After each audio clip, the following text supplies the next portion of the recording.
অনেকের চোখেই সর্বকালের সেরা ব্যাটসম্যান স্যার ডন ব্র্যাডম্যানের ব্যাগি গ্রিন টেস্ট টুপি আজ নিলামে $2.5 লাখ বাংলাদেশি মুদ্রায় প্রায় 2,99,73,000 টাকায় বিক্রি হয়েছে। সংগ্রাহকদের চোখে এটি ক্রিকেটের বিরল এক খণ্ড ইতিহাস।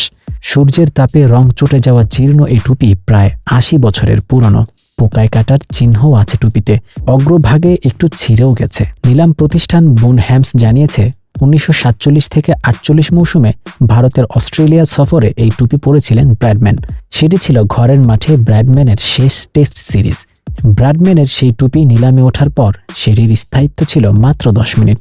$1,60,000 দাম থেকে শুরু হয়েছিল নিলামের ডাক। শেষ পর্যন্ত $2,50,000 টুপিটি বিক্রি হয়ে যায়। ক্রেতার প্রিমিয়াম ফি সহ টুপিটির দাম মোট $3,10,000, বাংলাদেশি মুদ্রায় প্রায় 3,71,00,000 টাকা। ক্রেতার প্রিমিয়াম প্রাইস হল নিলামি স্মার্টটি যে দামে বিক্রি হয়েছে তার সঙ্গে কন্ট্রাক্ট প্রাইস এর মিলিত অঙ্ক। কন্ট্রাক্ট প্রাইস হল স্মার্টটি যিনি সরবরাহ করেছেন চুক্তিপত্রের অধীনে তাকে যে দাম দেওয়া হবে সেটা তাকে মেনে নিতে হবে, সে দামেই বিক্রি হবে। এটাই একমাত্র পরিচিত ব্যাগি গ্রিন যা সেই সিরিজে পড়েছিলেন ব্র্যাডম্যান। 6 ইনিংসে 178.75 গড়ে সেই সিরিজে 715 রান করেছিলেন টেস্টে। অবিশ্বাস্য 99.94 ব্যাটিং গড়ের কিংবদন্তি। টেস্ট অভিষেকের আগে অস্ট্রেলিয়ার খেলোয়াড়দের গাঢ় সবুজ উলে বোনা এই টুপি উপহার দেওয়া হয়। এই টুপির প্রতি অস্ট্রেলিয়ান খেলোয়াড় ও সমর্থকদের সম্মানবোধ প্রবল। পড়তে পড়তে এই টুপির রং যত চটে যায়, সম্মানবোধও ততই বাড়ে। ব্র্যাডম্যানের আরেকটি ব্যাগি গ্রিন টুপি নিলামে তোলা হয়েছিল 2020 সালে। সেটি 1928 সালে তার টেস্ট অভিষেকের টুপি। $2,90,000 যা বাংলাদেশি মুদ্রায় 3,47,00,000 টাকায় টুপিটি বিক্রি হয়েছিল।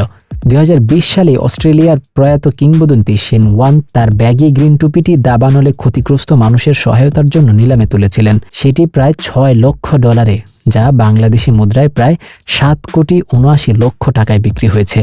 52 টেস্টে 80 ইনিংসে 6,996 রান করে অবসরে যান ব্র্যাডম্যান। তার ব্যাটিং গড় ক্রিকেটের অমর সংখ্যাগুলোর একটি। ক্রিকেটের বাইবেল খ্যাত উইজডেনের বিচারে ভদ্রলোকের এই খেলা যারা খেলেছেন তাদের মধ্যে সর্বকালের সেরা ছিলেন এই ব্র্যাডম্যান, যিনি 2001 সালে 92 বছর বয়সে পৃথিবীর মায়া ত্যাগ করেন।